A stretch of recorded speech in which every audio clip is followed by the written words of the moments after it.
sommes sur le salon du handicap et des achats responsables et je suis avec Sébastien Citerne de l'UNEA. Tout à fait. Je vais vous laisser présenter l'UNEA, s'il vous plaît.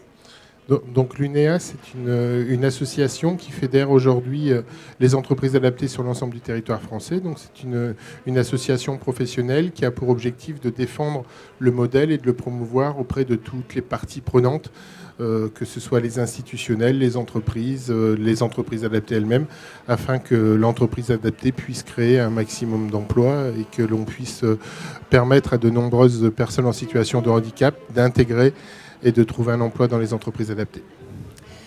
Le taux de chômage des personnes en situation de handicap est encore très élevé en France. Qu'est-ce qu'on peut faire pour le baisser ? Il y a pas mal de choses que l'on peut faire. Il y a notamment une action importante qui est le soutien de notre secteur. Notre secteur reçoit des financements de l'État. Et globalement, tous les ans, le nombre de postes et le nombre de créations d'emplois dans les entreprises adaptées est voté par la loi de finances. Donc c'est un dispositif qui est difficile parce qu'il donne très très peu de lisibilité et de visibilité aux dirigeants d'entreprises adaptées.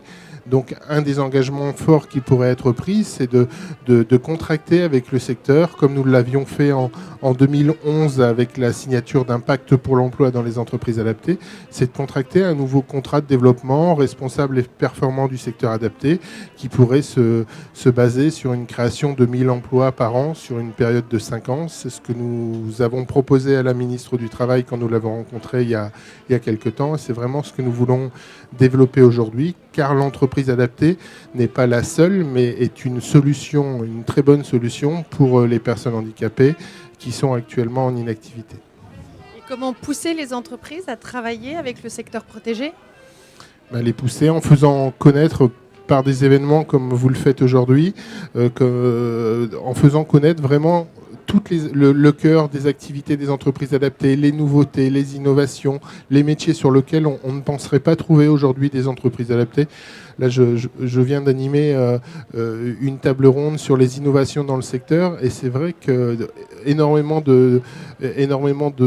d'activités n'étaient pas connues des participants à la table ronde. Donc c'est vraiment important de pouvoir valoriser, mettre en avant, mettre en lumière pour faciliter cette relation et faire en sorte que les entreprises adaptées puissent se développer.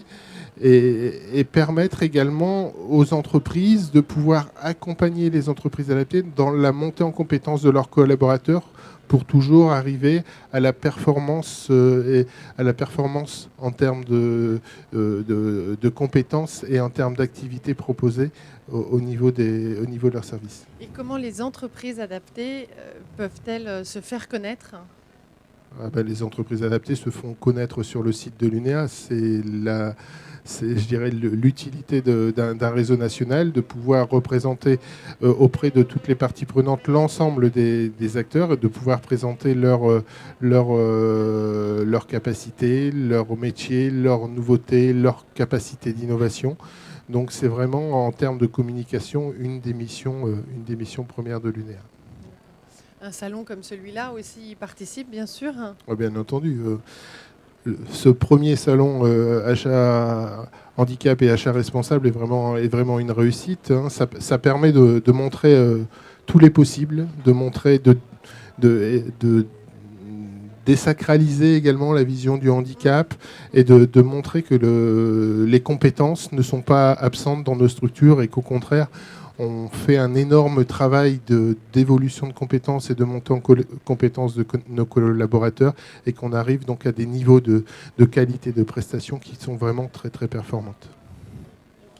Merci beaucoup. Merci à vous. Merci.